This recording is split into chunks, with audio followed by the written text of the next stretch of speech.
Magandang gabi mga kawafu! Ako nga pala ang yung lingkod, si Maru. At ngayon magbablog ako about mental imagery. At para rin sa project ko for um, since isa akong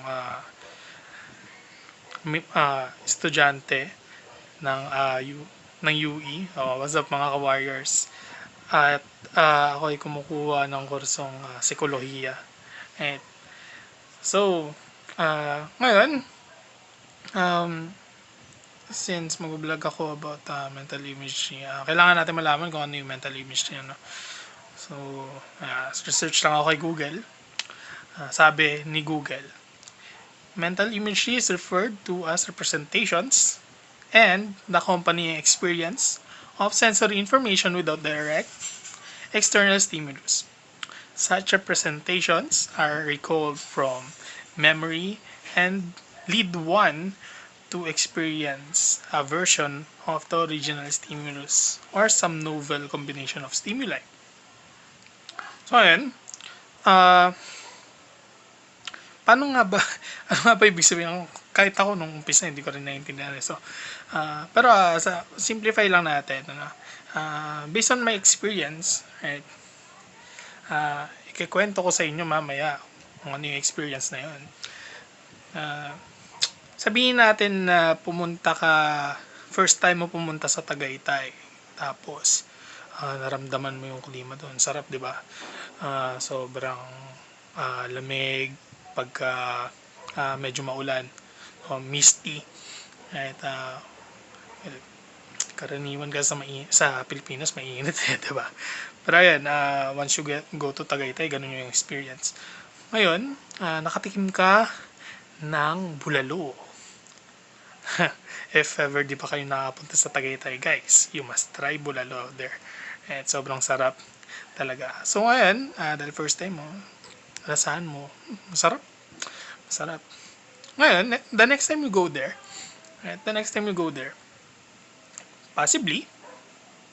posible na kahit wala ka pa doon, nasa biyahe ka pa lang, nararamdaman mo na yung experience ng Tagaytay. Kasi naramdaman mo na dati. At positibo yung experience na naramdaman mo. Kasi nga sabi natin, di ba, masarap. Masarap siya sa pakiramdam kasi malamig. Okay? At also, syempre magkikrave ka ng bulalo kasi narinig mo Tagaytay, bulalo. So, ganon. Edi, isipin mo ngayon yung bulalo. At what mental imagery does is that ayun yung panlasa mo, mag-create siya ng stimulus na, you know, masarap yung bulalo. Ayun, so malalasahan mo na agad, just like the first time you taste it doon. Right, so something like that. Okay, now let's simplify it more. Actually, I don't know if mas simplify or mas may generalize. Let's say it like this. Now, the power of mental imagery, right, is as simple as this. Negative thoughts cause negative reactions. So, kanina, puro positive lang sinabi natin. Diba?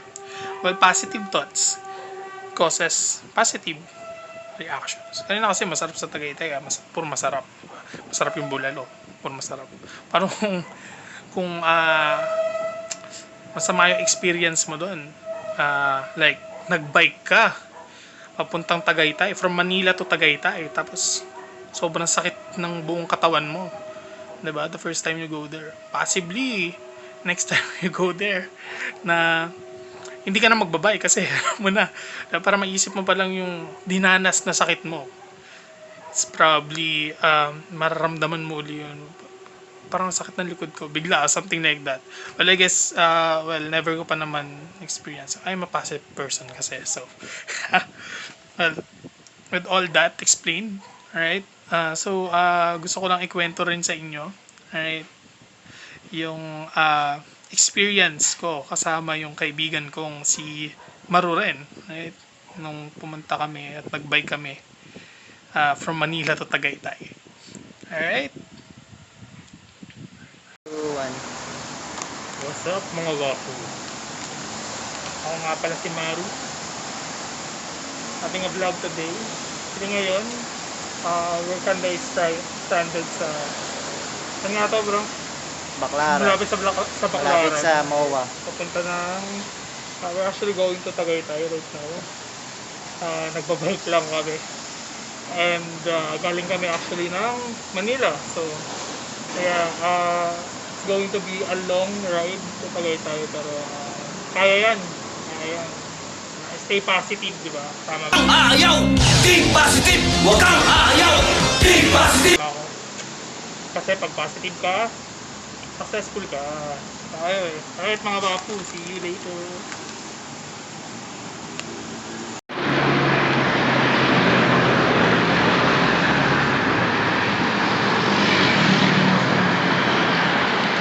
What's up mga kawapu?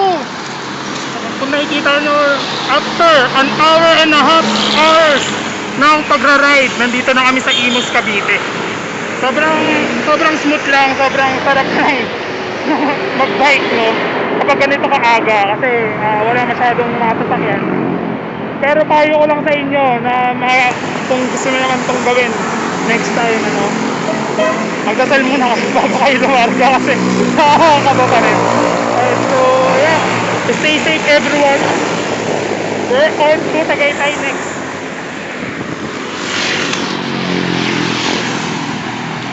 Two hours later. Hey guys, what's up?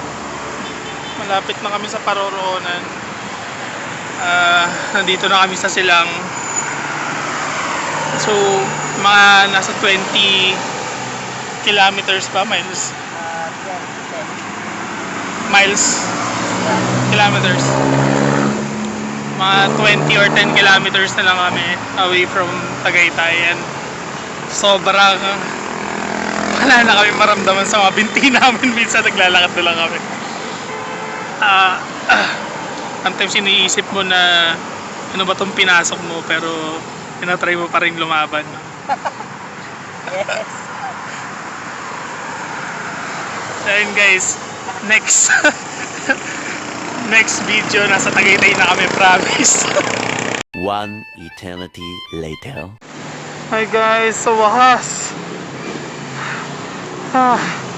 after 12 hours ng ride, nakaakyat din kami sa Tagaytay.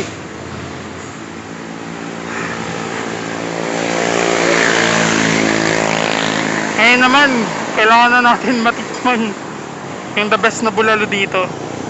Alright, I'll see you in a bit. Yung bulalo, yung bulalord. Mga bulalord. Kain pa bro.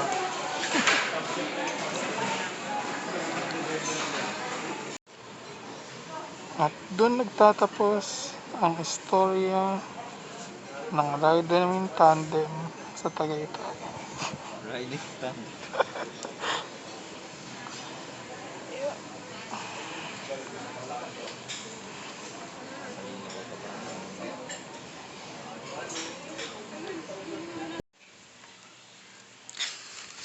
Hello again mga kawapo. So ayun, nakita nyo kung ano yung paghihinagpis namin na naranasan namin sa pag-akyat sa Tagaytay. So just wanna share kung ano yung natutunan ko while going there. Kung napapansin nyo, at first we were so excited. Connected to sa mental imagery. It's like at first we're so excited and sobrang positive namin. Kaya to and everything. So parang sobrang pop out kami, right? And at that time we're so hyped, we're so full of energy, and kinaka rin namin yung pagbabike and everything. So we went on and on and on and on hanggang makarating kami na Silang. And on the way to Silang, paakyat na kasi yun. So that's when we felt the strains in our legs na napagod kami since paakyat yung Tagaytay. So somehow nagtitin yung air, 'di ba? Yung oxygen na nakuha namin na ini-intake nating mga tao. Alam niyo naman yun sa science and everything, 'di ba? So titin siya. So basically humihingal din kami. Humihina yung paghinga namin. So at that point na feel namin somehow is negative vibes, and we just felt so tired, and nawala na kaming strength at that time because we're so at the same time we're so negative thinking na parang di na natin kaya to.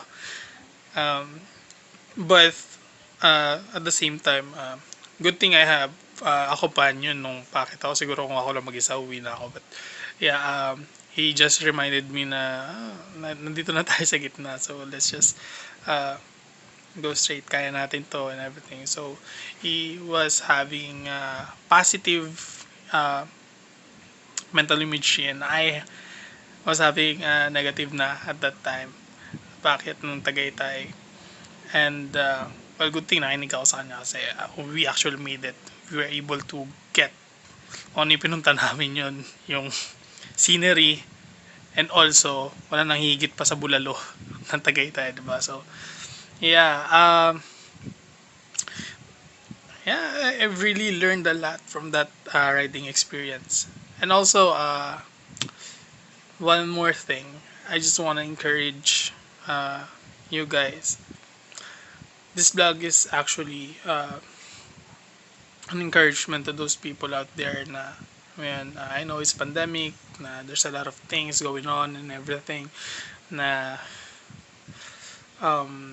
karumal-dumal, hindi, joke lang. They're having bad time, you know. I hope you stay on the positive side of things. So, syempre, do not go blind on the things na kailangan tuunan ng pansin. But, if you stay positive at di ka sumuko, you're going to be able to make it. After this pandemic, magiging okay din lahat. We are hoping that magiging okay din yung lahat. But it's going to be much better, right? Than this pandemic, and we're all going to be there because hindi tayo sumuko, tama ba? May hope na nakatulong yung experience ko for you guys to have that positive mindset na wag umayaw, because in the end of the day, pag tayo nakarating dun sa dulo, nandun yung ginhawa. Parang bulalo lang yan. Kung may tiyaga ka, may bulalo ka, di ba? Tama ba? Alright. Thank you guys for viewing this vlog.